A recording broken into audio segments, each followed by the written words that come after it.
আসসালামু আলাইকুম। এমএস পাওয়ার থেকে আমি ইঞ্জিনিয়ার মিরাজ। আশা করি সকলে ভালো আছেন। অনেকদিন পর আপনাদের সাথে একটি ছোট বিষয় নিয়ে আলোচনা করব।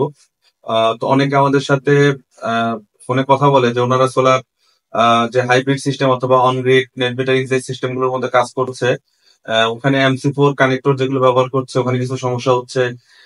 ডিসি যে এমসিবি মানে সার্কিট ব্রেকার, ডিসি যে সার্কিট ব্রেকার গুলো ইউজ করতেছি সেখানেও সমস্যা হচ্ছে। তো আসলে এগুলো আমাদের কিছু জিনিস বুঝে ব্যবহার করা উচিত।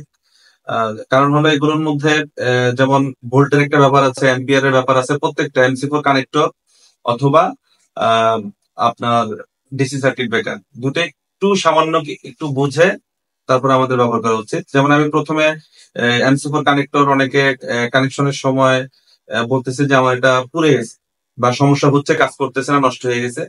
আসলে এই MC4 কানেক্টর গুলোর মধ্যেও কিন্তু আপনার কয়েকটা ধরন আছে এবং কোয়ালিটিরও ব্যাপার আছে। যেমন আমরা যারা হাইব্রিড সিস্টেম অথবা অনগ্রিড সিস্টেম আপনার 1 কিলোওয়াট থেকে 8 কিলোওয়াট অথবা 10 কিলোওয়াট পর্যন্ত যারা ব্যবহার করি, কানেকশন যদি সিরিজ সিস্টেম থাকে সেই ক্ষেত্রে আপনার মানে 1000 ভোল্ট পর্যন্ত যদি হয়, যেমন আমাদের বড় বড় যে প্যানেল গুলো সাধারণত ওগুলো 49, 50 VOC অথবা 51 ভোল্ট থাকে। তার মানে যদি আমি 1000 ভোল্টের ভিতরে থাকি, মানে 700-800 ভোল্ট থাকি, তাহলে এই যে 1000 ভোল্ট ক্যাপাসিটির যেই MC4 কানেক্টর গুলো আছে সেগুলো আমরা মানে এটা এটা হলো মার্কেটের মধ্যে সর্বোচ্চ মানে সবচেয়ে ছোট সাইজের MC4 কানেক্টর, সেগুলো ব্যবহার করি। আর আমাদের যদি বড় প্রজেক্ট হয়ে থাকে, নেট মিটারিং এর বড় বড় যে ইন্ডাস্ট্রিয়াল অনগ্রিড সিস্টেম মানে 20, 30, 40, 50, 1 মেগা বা বড় সিস্টেম গুলোর মধ্যে আমরা এইগুলো 1500 ভোল্ট সিস্টেম আমাদের MC4 কানেক্টর রয়েছে, এগুলো ব্যবহার করবেন। যদি আপনার ওগুলোর ক্ষেত্রে আবার এই ছোটগুলো ব্যবহার করেন সেক্ষেত্রে প্রবলেম গুলো হয়, পুড়ে যেতে পারে, কাজ করে না, কেটে যায়, বিভিন্ন ধরনের প্রবলেম গুলো করে। তাহলে একটি হলো 1000 ভোল্ট ম্যাক্সিমাম ক্যাপাসিটি 1000 ভোল্ট, আর একটি হলো ম্যাক্সিমাম ক্যাপাসিটি 1500 ভোল্ট। আবার আমরা একাধিক প্যারালাল কানেকশন করি, যেমন হাইব্রিড সিস্টেমে আমরা প্যারালাল কানেকশন করে থাকি। প্যারালাল কানেকশনের ক্ষেত্রে একটা প্যারালাল বা দুটা প্যারালাল কানেকশনের ক্ষেত্রে এগুলো সমস্যা নাই। আর ডিসি সিস্টেমে যে প্যারালাল গুলো করে থাকি, ইনভার্টার না, ডিসি কন্ট্রোলারের মাধ্যমে আমরা ব্যবহার করে থাকি, সেক্ষেত্রে আমাদের MC4 কানেক্টর 1 in 1 এর পরিবর্তে 2 in 1 আছে, যে 2 in 1 আছে, 3 in 1, 4 in 1 আছে, মানে চারটা। এগুলো সম্বন্ধে আসলে আগে ভিডিও করা আছে, আমি জাস্ট আপনাদেরকে মানে এখন দেখানোর জন্য এই ব্যাপারটা আলোচনা করছি।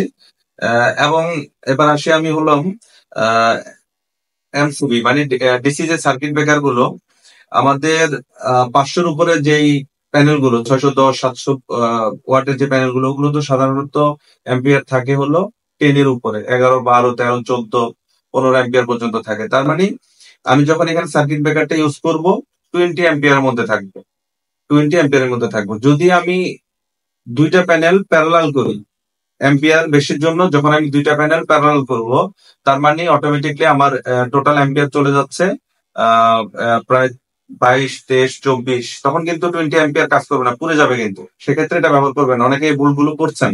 সেক্ষেত্রে আপনার 40 অ্যাম্পিয়ার এর যে সার্কিট ব্রেকার সেগুলো ব্যবহার করবেন। যদি আরো বেশি প্যারালাল কানেকশন হয় সেক্ষেত্রে আমি 63 অ্যাম্পিয়ারের যে সার্কিট ব্রেকার গুলো আছে সেগুলো ব্যবহার করব। এক সিরিজে যেখানে যেখানে আমি ম্যাক্সিমাম অ্যাম্পিয়ার পাচ্ছি 12, 13, 14, 15, সেখানে কিন্তু 40 ব্যবহার করা ঠিক হবে না। সেক্ষেত্রে আপনার যেই সুবিধার জন্য, যে জন্য নিরাপত্তার জন্য করছেন, সে কিন্তু কাজ করবেন, ওখানে 20 ব্যবহার করবেন। আবার যেখানে দুইটা প্যারালাল করা সেখানে আবার 20 দিলে কিন্তু 20 পড়ে যাবে, সেখানে 40 ব্যবহার করবেন। সেখানে আবার 63 ব্যবহার করলে মানে ভালো আপনি আউটপুট পাবেন না বা রেজাল্ট পাবেন না, সেখানে আপনি 40 ব্যবহার করবেন।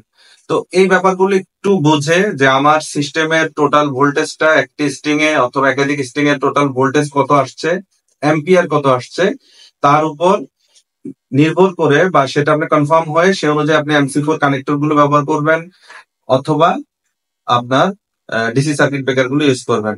না হয় কিন্তু সার্কিট ব্রেকার গুলো যেমন নষ্ট হবে, পুড়ে যাবে বা কাজ করবে না, MC4 কানেক্টর গুলো সেম একই অবস্থা হবে, পুড়ে যাবে বা কাজ করবে না। আর 1500 ভোল্টের যে হাই কোয়ালিটির MC4 কানেক্টর গুলো, এগুলো কিন্তু আপনার ছোট বড় সব ধরনের প্রজেক্টে আপনি ব্যবহার করতে পারবেন। প্রাইসটা একটু বেশি কিন্তু কোয়ালিটি কিন্তু অনেক হাই, এগুলো কোয়ালিটি অনেক হাই। এবং কারণ এগুলোর কপারের পরিমাণ, এখানে যে কানেক্টর মেন কানেক্টরটা মেটাল, ওখানের মধ্যে কপারের পরিমাণটা খুব ভালো এবং কোয়ালিটিটাও খুবই ভালো। আর এগুলোর প্রাইসও কম, ছোট যেগুলো একটু নর্মাল হয়ে থাকে। আর ব্যাটারির ক্ষেত্রে ব্যাটারি অনুযায়ী যেমন আমাদের 125 অ্যাম্পিয়ারের সার্কিট ব্রেকার আছে। হাইব্রিড সিস্টেমে ব্যাটারির সেফ ব্যাটারি টু ইনভার্টারের যে নিরাপত্তার জন্য আপনি সার্কিট ব্রেকার ইউজ করতে পারেন। এতে আপনার ইনভার্টার এবং ব্যাটারি দুটোই সেফ থাকলো। তো একটু আপনি শুধু একটু বুঝলেই হবে যে আমার সিস্টেম ভোল্টেজ কত, প্যানেল থেকে ইনভার্টার পর্যন্ত, আমার অ্যাম্পিয়ার কত, ওখানে কয়টি সিরিজ কয়টি প্যারালাল, তার উপর নির্ভর করে আপনি এমসি4 কানেক্টর 1 in 1, 2 in 1, 3 in 1 এবং 4 in 1 এগুলো ব্যবহার করতে পারেন। এবং সেফটির জন্য যে সার্কিট ব্রেকার গুলো, ডিসি এমসিবি গুলো, সেগুলো আপনার অ্যাম্পিয়ার অনুযায়ী ছোট বড় বিভিন্ন সাইজের বিভিন্ন অ্যাম্পিয়ারের আপনি ব্যবহার করতে পারেন। এতে আপনার সিস্টেমও সেফ থাকবে এবং আপনার এই কম্পোনেন্ট গুলো নষ্ট হওয়ার সম্ভাবনা থাকবে না।